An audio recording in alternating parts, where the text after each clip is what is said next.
Hey guys, welcome to Don's DIY, and I'm making this video today because there just weren't any good videos out there that were complete. I got pieces of this and pieces of that, but none of them really covered some important issues with this tankless water heater from Truma. So what I found is that you had to find the bypass valves, and nobody showed that, but I found out where they're at.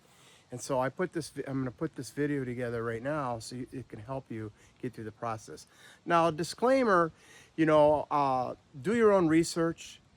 Don't completely trust what I'm going to show you, but I think this will be very helpful for you, as I just didn't find a complete video. So I'm going to walk you through the steps of the winterization process with this Jayco Melbourne Prestige 24L.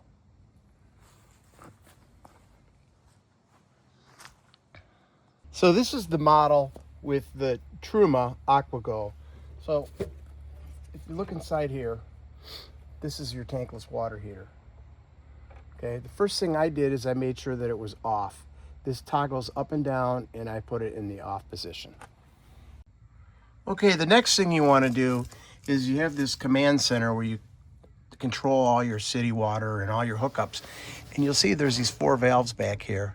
Okay, I opened each one of these up by turning the knob, pretty self-explanatory, okay, and I drained every one of these. Drain every one of these hoses. Make sure they're all empty. So I want to point out a really valuable lesson I learned here.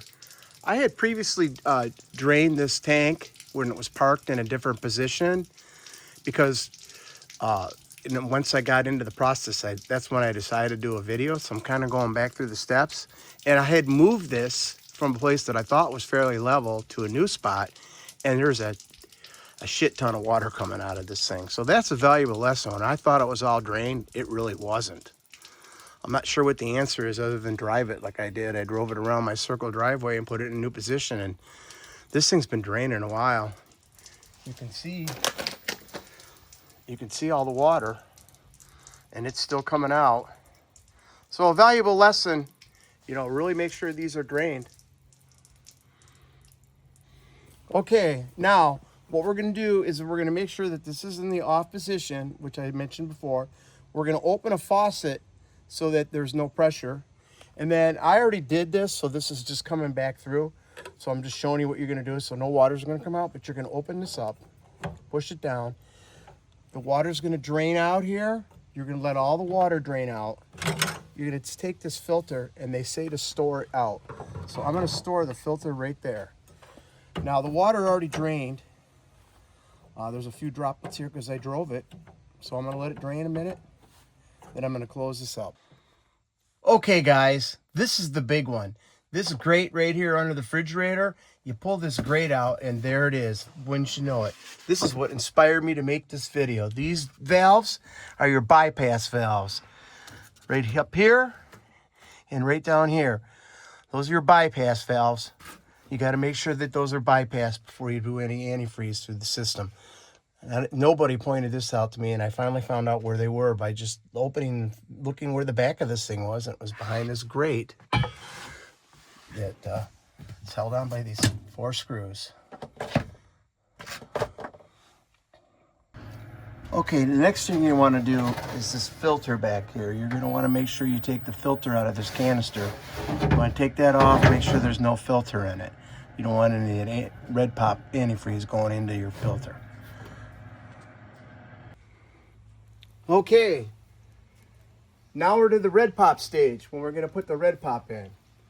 Real important that you read this. It says 2 and 4 sanitized winterized lines. Okay, so I had to make my own hose because this guy that I had around here that I think came with it is female.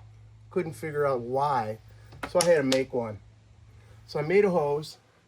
Now we're going to turn the water pump on. Okay, here's the tip. See this right here? That needs to be kind of sticking out like that because there's a pressure valve behind there.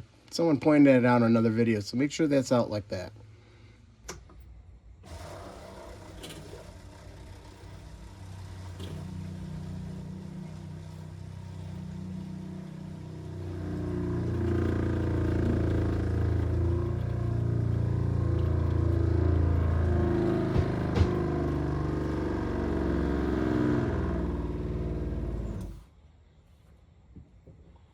Okay, now we'll go inside. There we go, we got pink. Now we'll do the hot side. And wait. It'll go white and then it'll go red. When we turn this on, we're gonna do the cold first. And it's red, turn it off. And then we're gonna turn the hot on and it's gonna run red, but we gotta wait till it goes white and then red again. I've been having this weird problem where it doesn't suck unless I go and open these valves. And then once I drain these valves again, it'll suck again. Don't ask me why. Now we're gonna do the toilet. And we're gonna pump this, and we're gonna pump it just so we make sure we get lots of that and all the check valve and everything in there. And then we're gonna leave some, like I've done, to help keep that rubber seal lubricated with a little moisture on it. Okay, now because we drained the shower into the sink, we're just gonna pour some down in this P-trap. So we got lots of protection in that P-trap.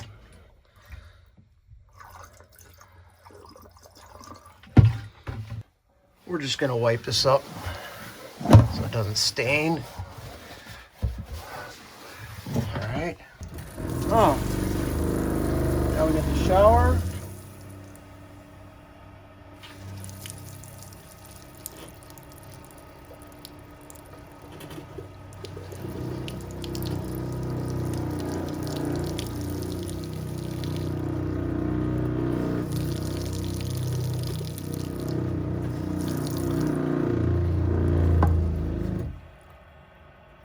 And we are good to go.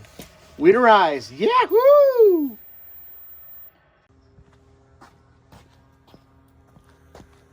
Well, that kind of wraps things up for today. That's just a winterization of the plumbing. Of course, you want to make sure you get all your cans and bottles and other things that could freeze out of there and other things. But I just wanted to go over the winterization of the plumbing. And, you know, like I said before, this is just to help you out. Make sure you read your own owner's manual. I'm not saying this is all perfect, but this is the way I did mine. So hey, if this was real helpful to you, please like and share, and happy RVing.